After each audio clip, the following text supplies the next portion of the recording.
And hey, welcome to CrossTalk, and I'm your host, Sara Cross. And thanks everybody again for joining me for another great week. And as usual, let's give a big shout out to Revolution Radio. Go check out their website, all the great hosts, and if you can throw a few bucks their way, especially during these holiday season, that always goes a long way in showing your support to a platform dedicated to free speech. So this week I have Will Keller from the One Great Work Network and has a lot of different projects and stuff that he's involved in.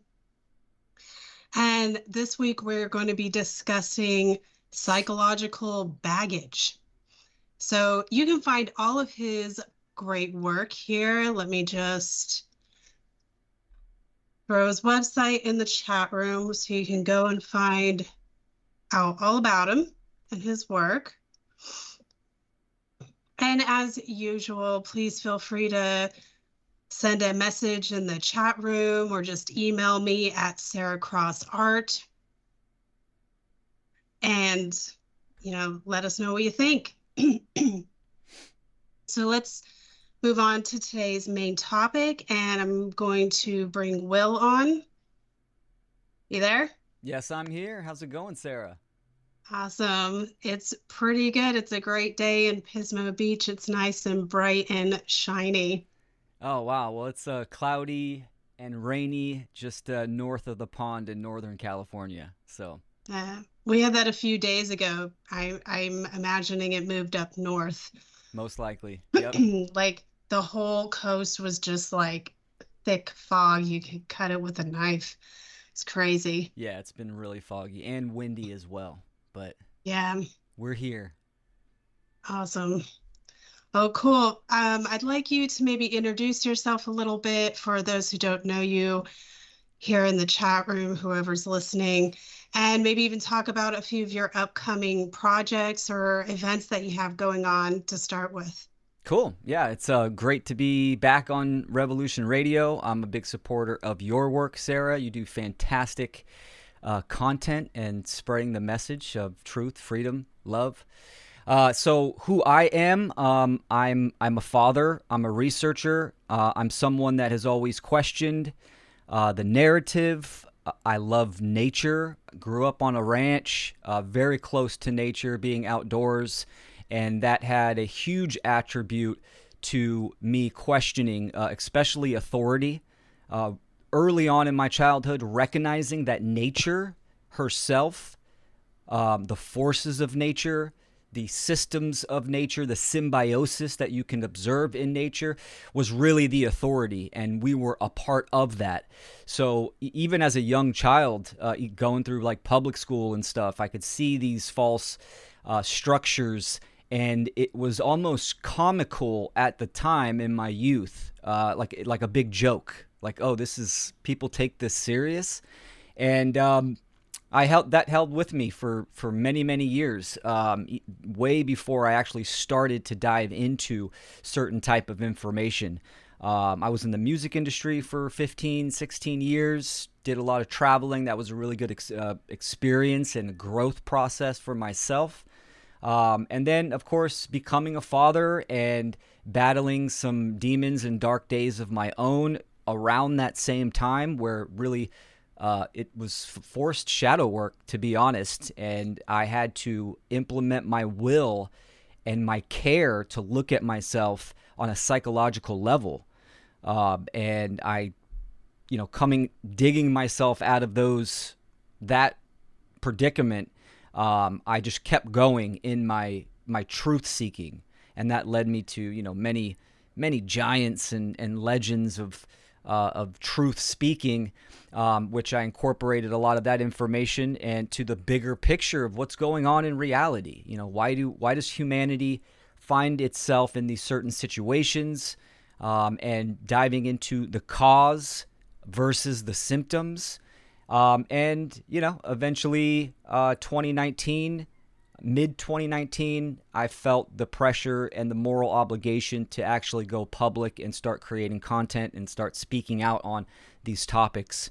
and take action. So that's where I started, and I'm a radical abolitionist against all forms of human authority, which makes me a radical responsibilityist, if that's even a word. But I think that human beings can absolutely cooperate and align ourselves to nature, and we can gain fleets from where we're at now in this control system.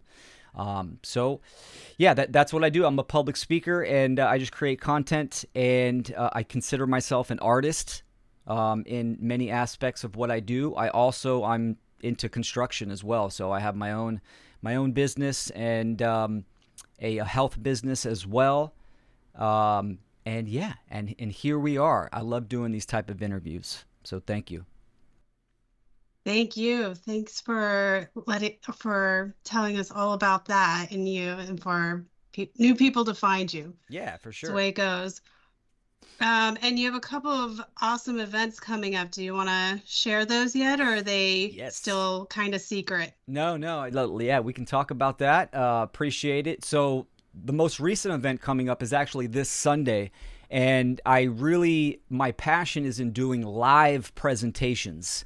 So I can incorporate a logical progression. I can incorporate visuals, interact with the chat, and I actually bring people on at the end to have an open discussion. So this Sunday, the 22nd of December, I'm doing a presentation called The Science of Love.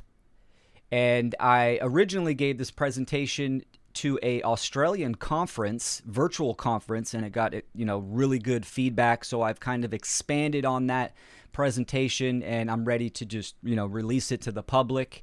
And it's going to be in depth. I'm actually covering the multiple facets of love. Like, we use this word, humans use this word on a daily basis. And right, oh, I love this. I love my food. I love my kids. This word love, what is it? What is it not? There's many forms of love. And I'm going to dive into this in depth because the understanding of what love truly is related to freedom, creating freedom, our personal relationships with not only our friends, family, with the collective, with nature, the world, and it's a very vital topic.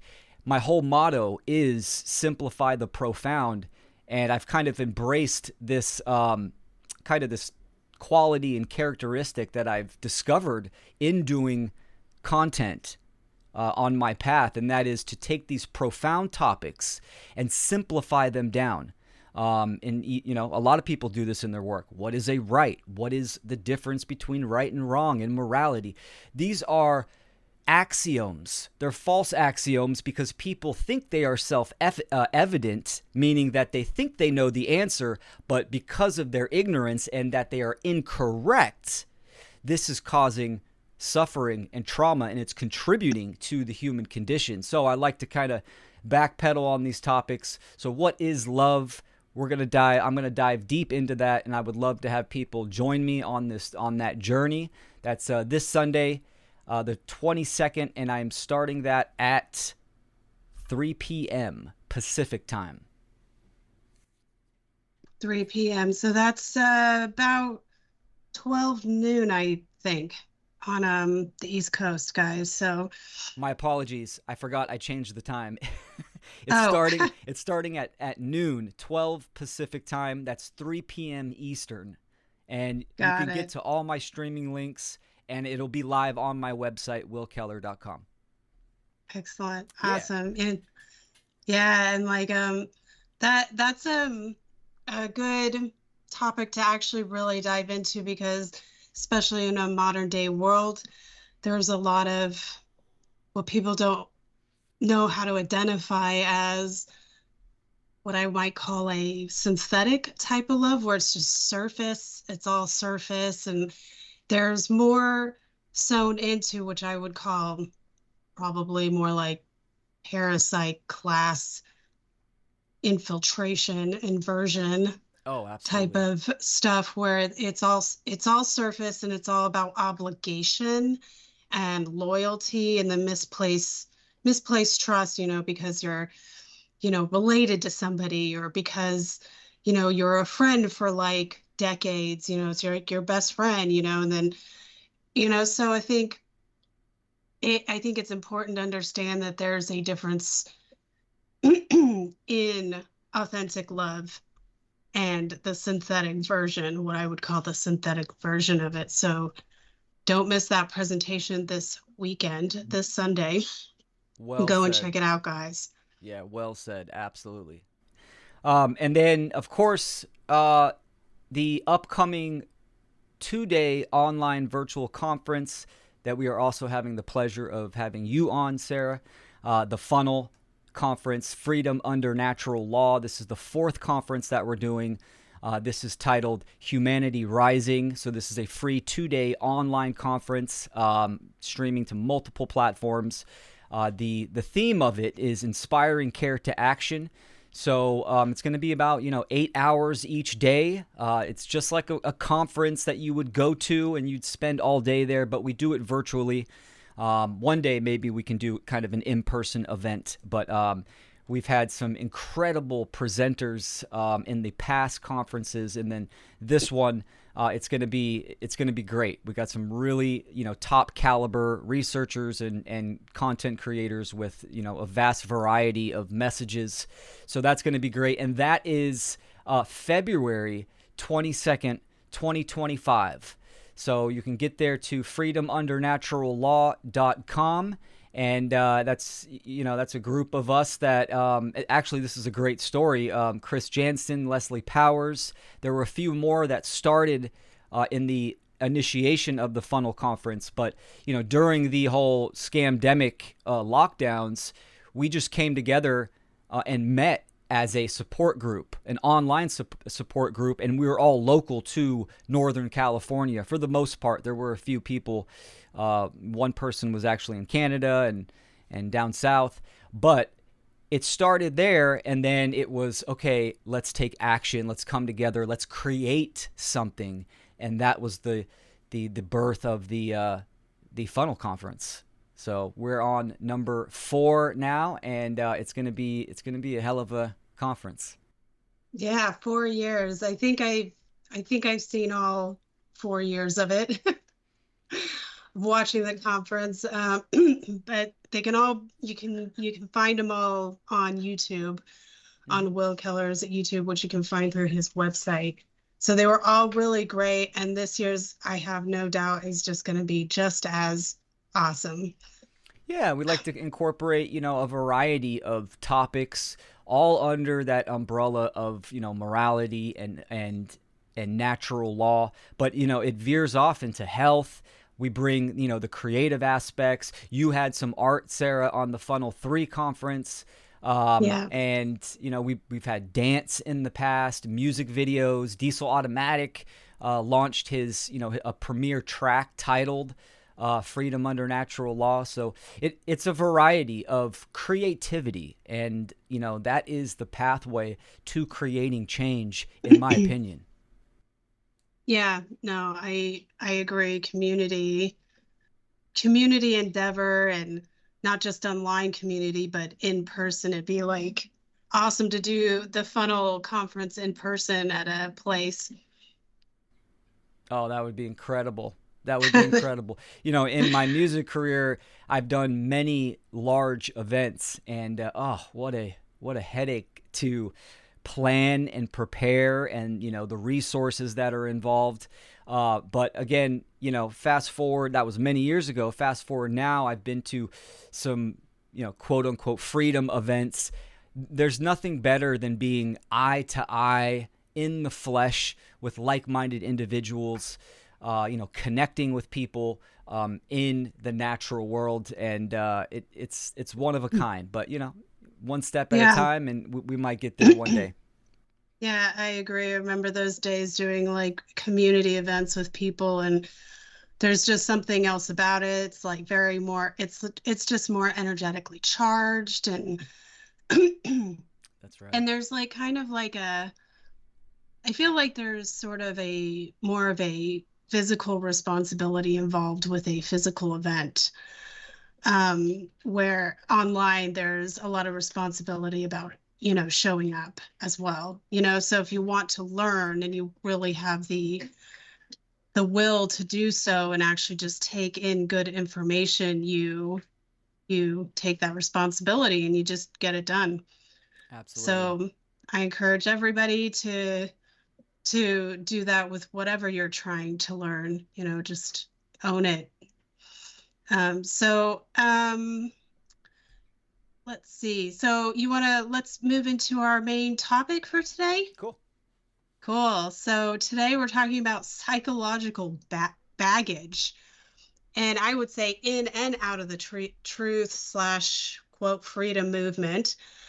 Um, and I think there's an underlying level of unconscious trauma that's being projected, where I think there's a lot of people who, in and outside of the truth movement, so to speak, Mm-hmm. they mean well and they want to put out something that helps people, but sometimes, trauma gets in the way a little bit, I think. So, and it's not always obvious to everybody. So, Yes. yeah. Yeah, I agree with that for sure. It's something, this topic I've been applying a lot of introspection to, really throughout the past several years or few years, I would say, of just kind of observing. I love to observe, and I'm not just talking about like people watching. I like to do that too, but I like to observe and recognize patterns. And there are certain patterns that I've kind of noticed in the mainstream and also in the truth and freedom communities as well. These patterns start to rise now that mainly from like the pandemic time. So we're already a few years after that, but still you can look at that time period of the scamdemic as almost it was a trauma event. It instilled a lot of trauma into all types of people. And like you were saying, this psychological and emotional baggage, it flies covertly in a lot of people, and that is transferred into many communities, many circles, especially in the truth and freedom community. And a lot of people are completely unconscious of that. And within the last, I would say, year, I have noticed a huge uptick of the of it expelling, it coming out. This is almost after it's gone in the unconscious for a while. Now it is actually starting to externalize and come out into behavior. And this can take the form, in many different types of forms. One would be trolling, lashing out at people that are actually activated and trying to do work and are taking the responsibility of creating either the message or just taking action in general. So like these armchair quarterbacks just lashing out at people. And also in the people that question stuff, these dialectics are still strong even in the truth and freedom community. We see these events. They are speeding up. It's just one after another. The Haitians are eating cats. Then all of a sudden it's weather modification. And then, it's every week there's something new. And when an event happens, the dialectic immediately pops up. There's the mainstream narrative, and then there's the alternative narrative. And what that does is that it almost creates a type of tribalism.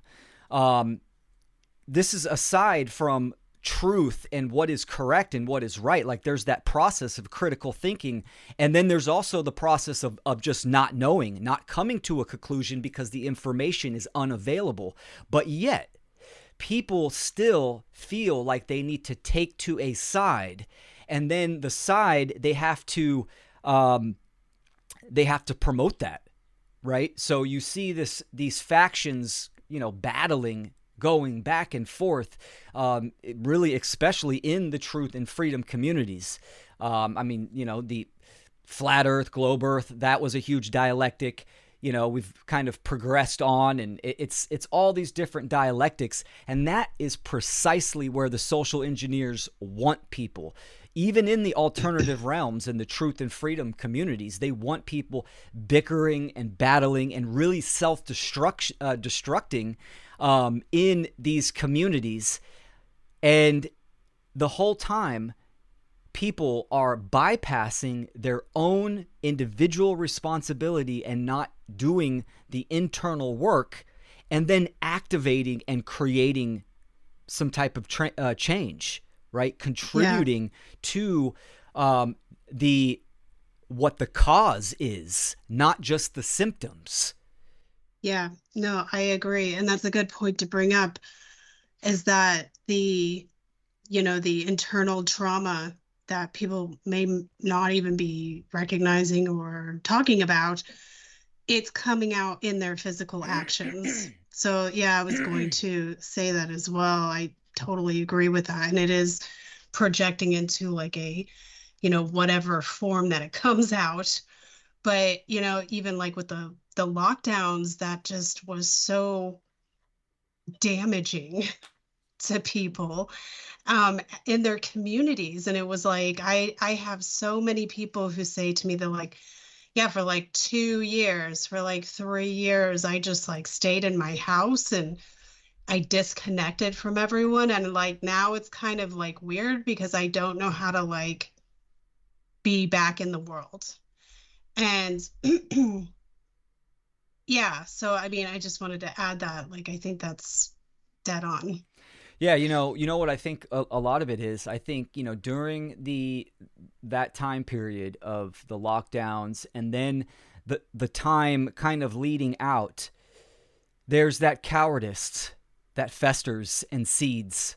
Then that cowardice turns into guilt, the guilt of not acting, of not Mhm. speaking out, and not Yeah. activating. Then from there, it progresses into lashing out. So you see people, and I'm primarily talking about people that are attacking those that are activated and are publicly speaking and speaking out and talking about, the causes, and doing really any type of form of the attempt of creating change. And that can be done through social media or whatever. But so that's where I think it's from, that cowardice and then the guilt of not activating. And I'm not talking about, just posting on social media.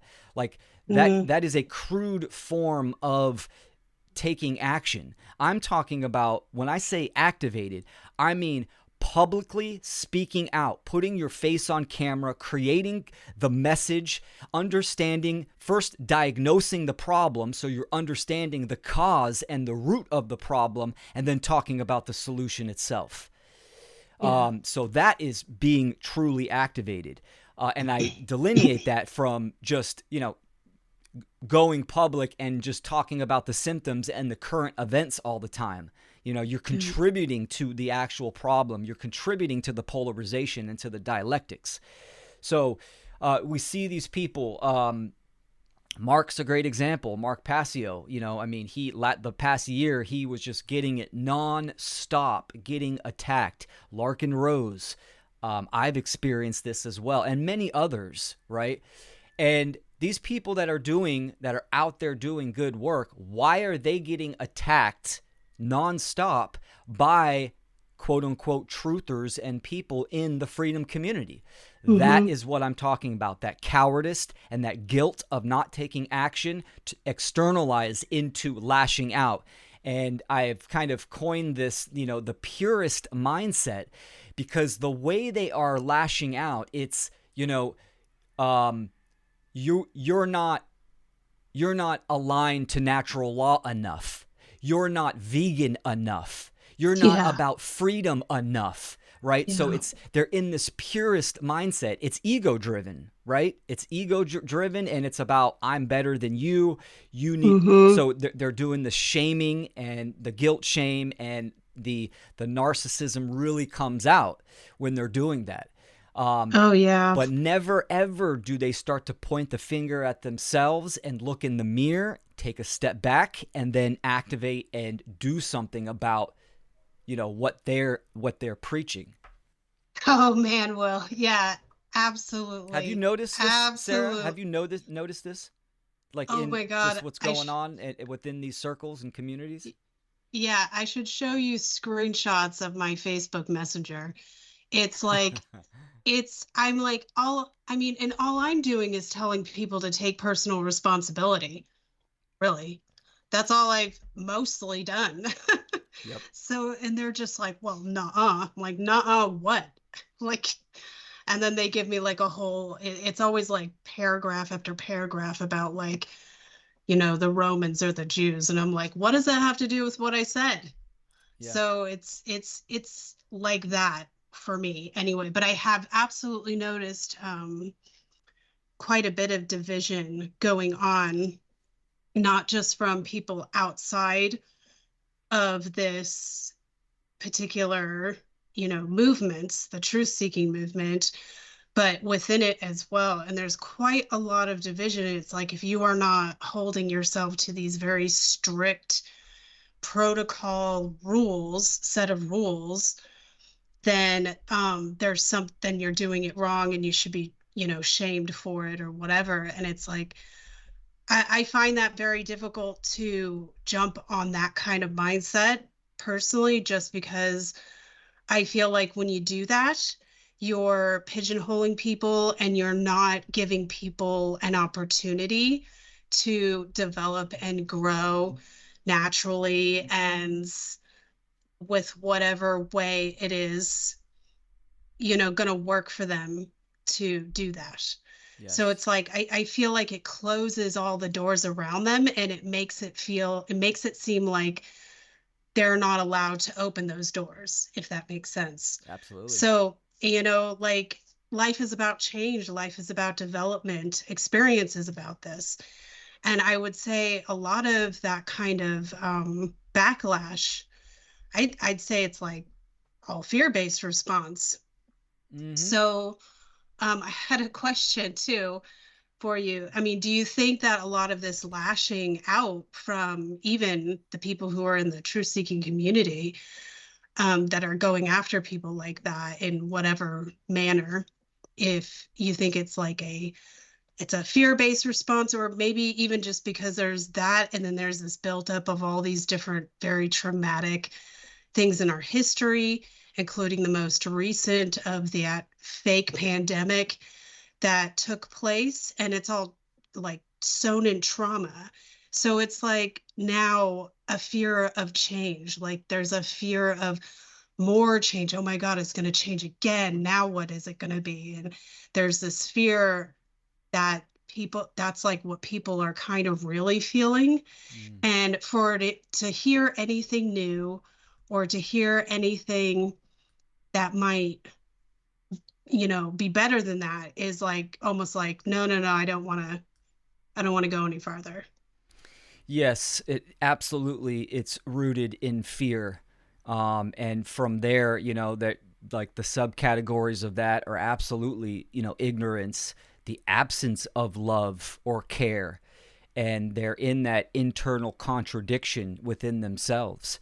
I think within the truther community, when you educate yourself and you finally understand how bad it is, the human condition, right? And the trajectory of where that is going, that is going to create two things: fear or love, or the love, the care to do something about it. And, a lot of people don't get past that first step. They still stay in fear, whether that be because, they're too cozy, they're too comfortable, they are fearful of what that means, their own individual responsibility and accountability, the fear of death, right? Mm-hmm. That's a big one. That is Absolutely. a big one. Absolutely. I have personally, and I've done this work, I am past that. I am past that. I know when the time comes, my life can be on the line, and I've already prepared myself for that. A lot of people don't consider that potentiality.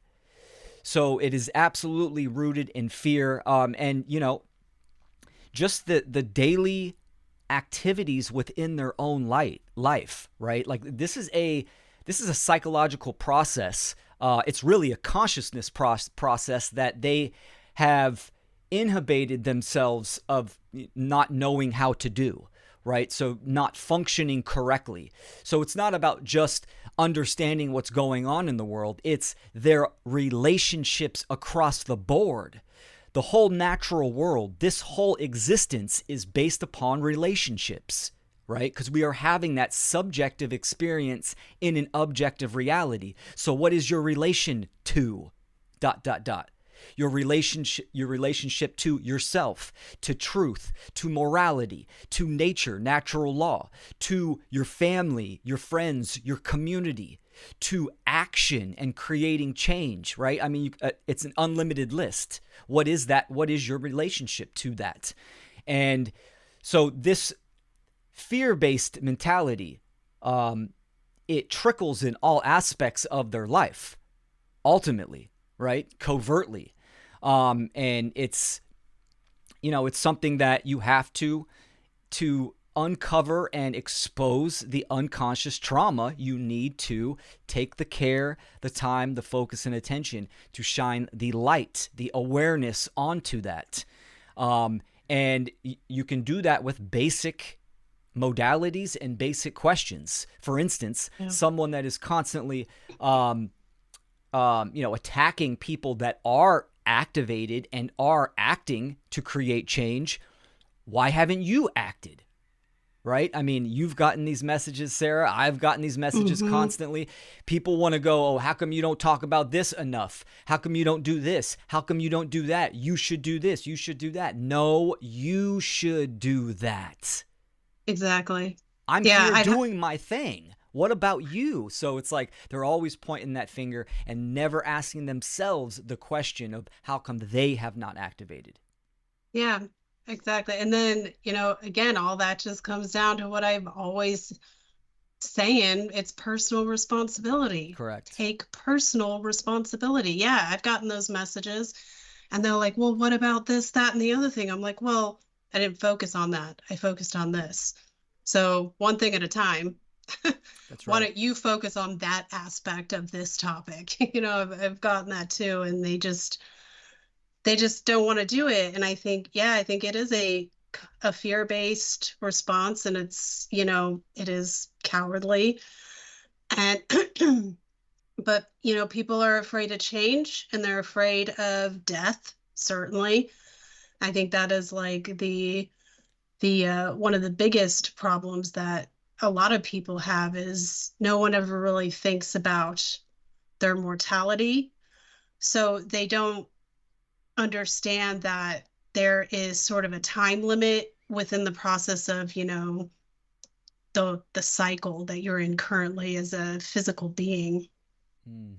So there's something, I think it's important for people to, pick something or pick a handful of things even, and work on that, because I think there's parameters that we kind of set for ourselves before we jump into this physical body at this time. And, I think that's part of the community-based aspect of it too, is that like we're all kind of doing something else or putting our focus into specific things. And as a community, you can come together and put all the pieces together and build a bigger picture. If people have ever heard the expression, it takes a village. Well, it's because it's true. It takes a village to raise a child, and that child is every human being that's ever born. So that's right. Absolutely. Yeah, it's actually you saying that, and I'm kind of announcing really for the first time that I'm in the works of creating another project, and it's called the node.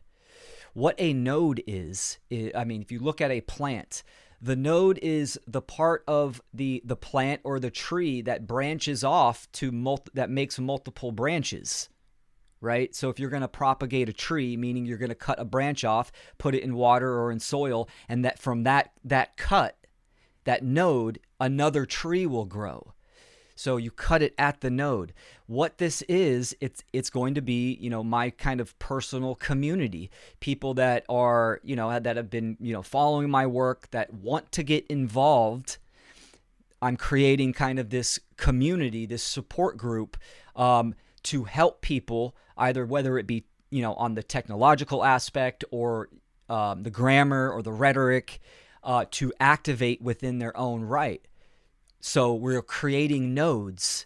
Then one of these people can activate and they can create their own node. It's exactly what you said when it comes to parenting as well. This is what our children are. Our children are also nodes as well. Mhm. So it's a process of, community networking. And, I do think that the knowledge of first principles, natural rights, objective morality, and natural law, this is the foundation of knowledge of what we need to have, needs to be front and center. But, the social engineers, the ones that are pulling the strings, that are in control of the world, they operate in one accord, right? So they themselves have one purpose that they are actively achieving. The truth and freedom community needs to get on into that mindset of acting as one accord.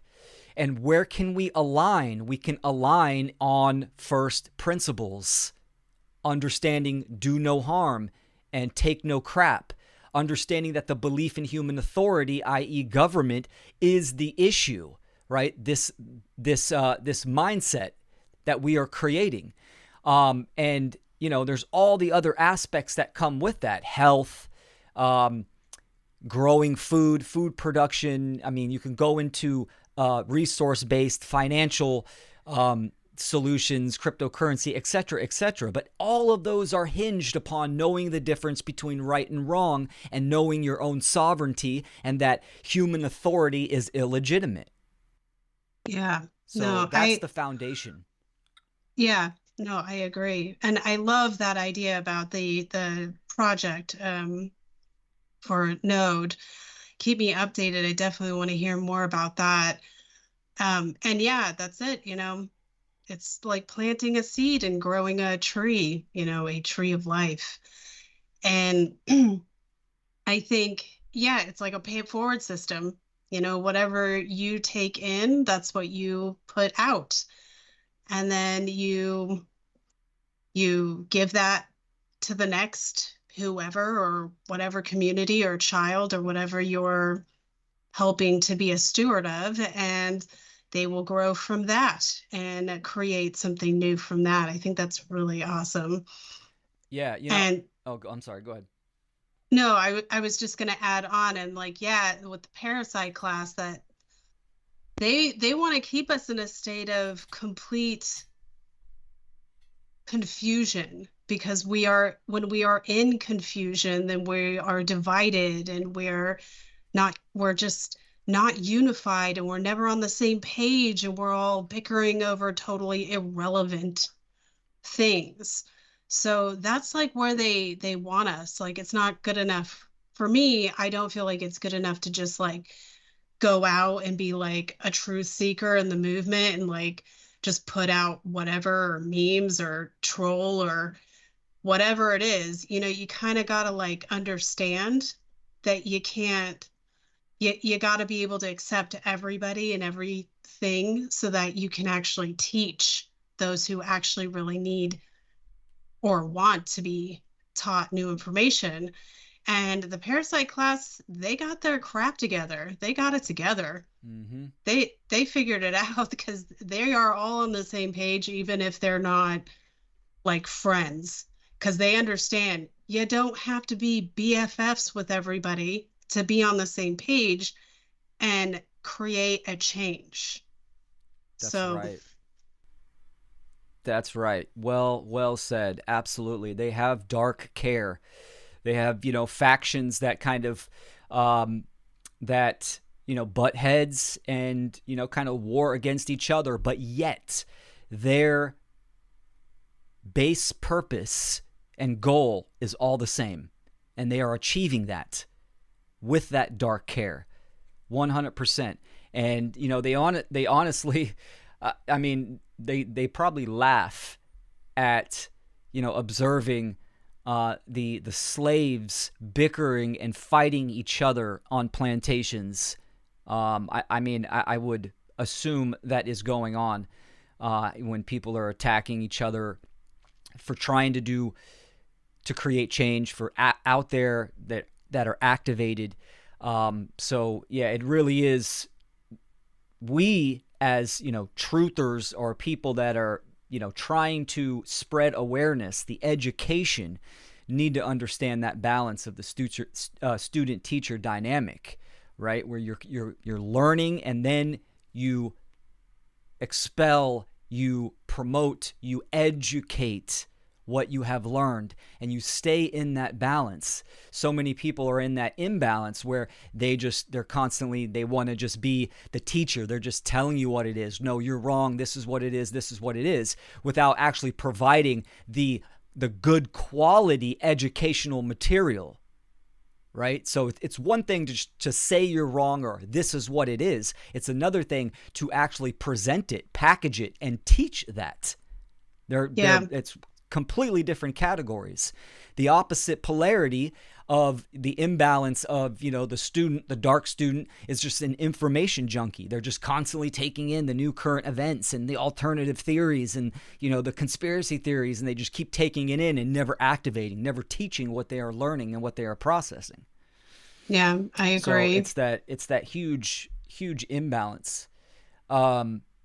Here's a good allegory that I've done in my presentations. It's the acorn and the oak tree. So an acorn and an oak tree are genetically identical, but you cannot get lumber from an acorn.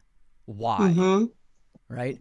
And this is a great allegory for profound metaphysics. So the acorn and the oak tree is a representation of potentiality and actuality. Right? For instance, we have free will. But what is potential is not actual, meaning we have the capability of free will, but free will must be activated, meaning you need to make the choice on your own accord, right? Not, are you making that choice, or are you being influenced to make a choice from someone else's agenda, which is the definition of mind control, right? So potentiality is when something contains all the ingredients to become something else, right? But it needs to be activated, and that is actuality. It's when an object fulfills its potential and becomes something else. So in order to actually activate and get on the battlefield, you must apply your will, you must apply your care, your focus, your attention, make that choice and do it. Right? Yeah. Become the actuality. The acorn. So the acorn is the potential. That's the subjective experience going into the oak tree, which is now the activated, the action, the truth of the matter. Yes. So I love that. That's a great way to put that. Yeah. And in regards to people who are teaching or they want to teach, I think there is an issue with impatience.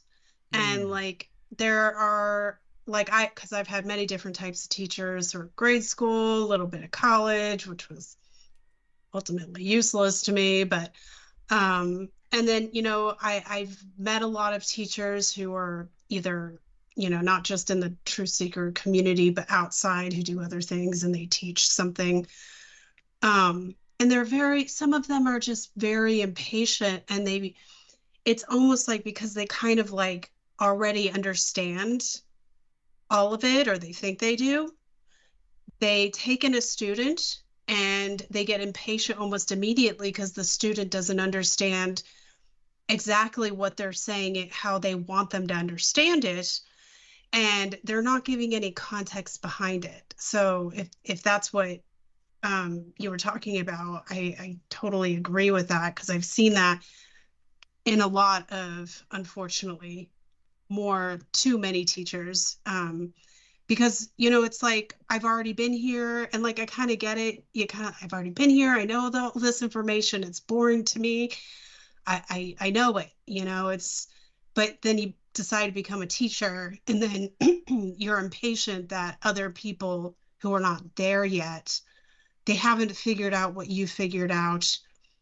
Um, you know, quickly enough Mm, for you, even though everybody's got their own process and their own time to learn, I think. So you nailed it.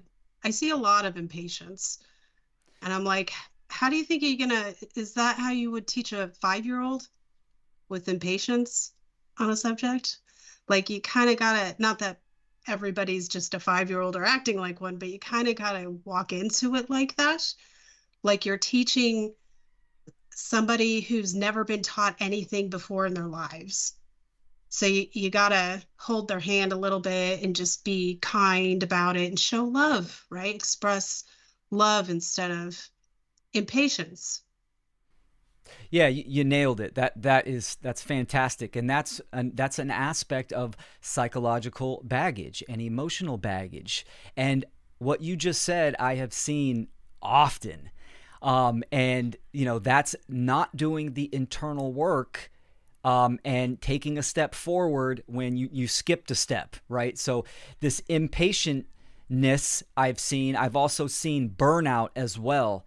Well, where people, they slip into this nihilistic mentality. No one's listening. No one's going to change. We're doomed. Nothing's going to happen. And maybe they've been just kind of teaching for a year or 2 years or even less than that. Then they get burned out. And that's from the lack of doing that internal work and getting into that place of balance, having that patience, that temperance, understanding the moral obligation of you're serving truth. You're not serving your selfish agenda. Truth is eternal. This could be a lifelong process for you. Hmm. So it's not just that you would just want to be known to people in the echo chamber and you want to see quick results. We've been enslaved. Humanity's been enslaved for thousands and thousands of years. You think it's just by you taking action and teaching that's going to just happen overnight? Yeah, there's a lot of unwinding that needs to get done with Correct. all of this. I mean, it doesn't just happen because there's the internet now and people should just take your word for it. That's people got to step into that and take personal responsibility to understand what the truth is. Yes. So, and that can be difficult. And nobody said the truth was going to be awesome. It's just going to be the truth. It's neutral. It's a neutral animal. So, Absolutely. uh, um, I wanted to ask you real quick. We've got a few minutes, I think, before our ending comes up. But I wanted to ask, like, what would your advice be for somebody who they kind of get activated and then they want to teach and they start putting stuff out there and then they go a year into it or whatever and then they start to get impatient because it's not they feel like no one's actually like listening, um or they're no one's paying attention. And I would just say that I think there's a lot of people who do listen to people and take it in. They're just like not people who have like smartphones. They don't like and subscribe stuff. They just go to the channel and they listen or whatever it is. There's a lot of people who do that. Like Mm-hmm. they don't have social media, so there's a lot of people who actually do that who you would never know is actually doing that. Like they're not on your, follower count or whatever. So, what would your advice be to people who are in that place, that middle place where it's like between a year, between a couple of years, and they don't feel like it's actually doing any good or even reaching their smaller community? What would you say to them? Yeah, that's a great question. I've came across people that are talking about natural law and objective morality, and they're just smaller channels, and they're just doing it off their phone. And so I've seen this often, and I myself do this as well. you need to go back within yourself and you need to go back and apply the trivium.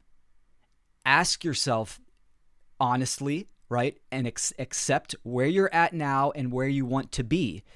And understanding the technological aspect and that we are going warp speed into, a whole nother territory with AI and just certain platforms. There's many methods to get a message out there. So it comes down to knowledge, right? Sometimes we need to take a break and then educate ourselves on whether it be marketing and promotion, publications, platforms in tech to get the message out. If you think that, okay, I'm just going to start talking on my phone and just putting it up on YouTube, if you think that's, going to be super effective, that's like the baseline. That's the starting point.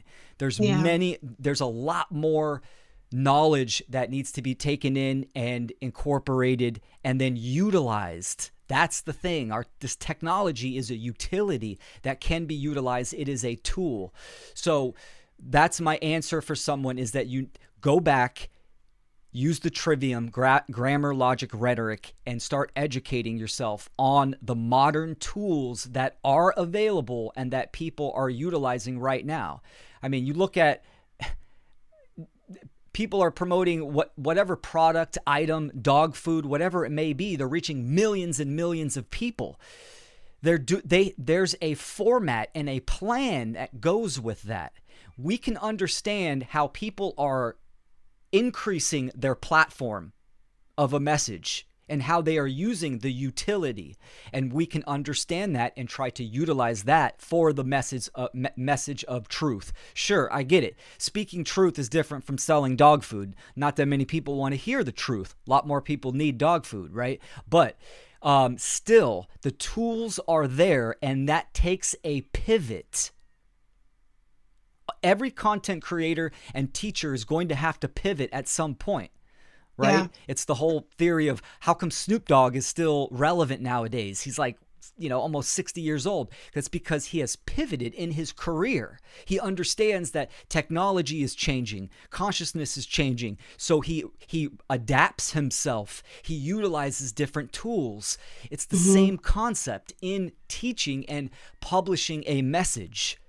So, the just talking to your phone and uploading to one platform, that was very early 2000s. Like, we've moved into more advanced methods and modalities, and we need to understand that. And that's the technological component that comes with teaching, for sure. Yeah. And it's okay I think it's okay for people to not know things, because then they're capable of knowing things if they can just admit, well, I don't know what this is. And the biggest problem, I think, with people who are afraid of stepping further is we put up walls, sort of, where oh, no, I can't do that, and I think that's totally a subconscious thing that people do.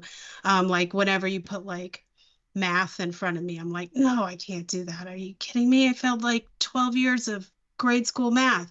But then I'm actually not that bad at it. So it's I really just put up these blocks for myself. I'm I can't freaking do that. What? Yep. Who am I? I can't even boil water, but okay. So it's kind of we put up these emotional blocks. That's right. And we've got to just, take the block down and be okay, I can do this, and take your time and progress. However, it's going to naturally progress. So absolutely. That phrase, I don't know, is a huge empowering phrase, because you are acknowledging your 0 point. You're saying, this is where I am here and now. I don't know the information on, any given topic. And now you know where you're going to start. Then, you start educating yourself. That's it. Thank you so much, Will Keller. That was awesome. And join us next week. And I'll see you next week for another Rambling on CrossTalk. Thanks, everybody.